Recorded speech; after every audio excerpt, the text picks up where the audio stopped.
గోదావరి జిల్లాల్లో ఎక్కువగా చేసుకునే తెలగపిండి కూర ఆరోగ్యానికి ఎంతో మేలు చేస్తుంది. నువ్వుల్లో నుంచి నూనె తీసిన తర్వాత మిగిలే ఈ తెలగపిండిలో పోషకాలు చాలా ఉంటాయి. ఈ పిండి పాలు, వెల్లుల్లి కలిపి చేసే ఈ కూర రుచిలో కూడా చాలా సూపర్గా ఉంటుంది. ముఖ్యంగా బాలింతల్లో పాల ఉత్పత్తి మెరుగ్గా ఉండేందుకు ఈ కూర చాలా తోడ్పడుతుంది.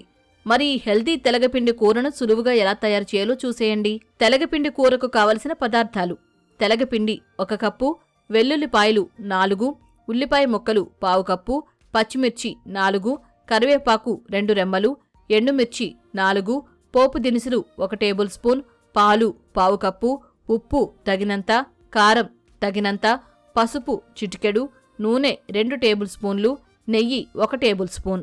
తెలగపిండి కూర తయారీ చేసుకునే విధానం: ముందుగా స్టవ్ మీద పాన్ పెట్టుకుని అందులో పాలు పోసుకుని వేడి చెయ్యాలి. అందులో ఉల్లిపాయ ముక్కలు, పచ్చిమిర్చి ముక్కలు, వెల్లుల్లి రెబ్బలు, కొద్దిగా పసుపు వేసి మరిగించాలి. పాలు మరుగుతున్నప్పుడు తెలగపిండి, తగినంత ఉప్పు, కారం వేసి బాగా కలుపుకోవాలి. ఇవి దగ్గర పడే వరకు ఉడికించి పక్కన పెట్టుకోవాలి.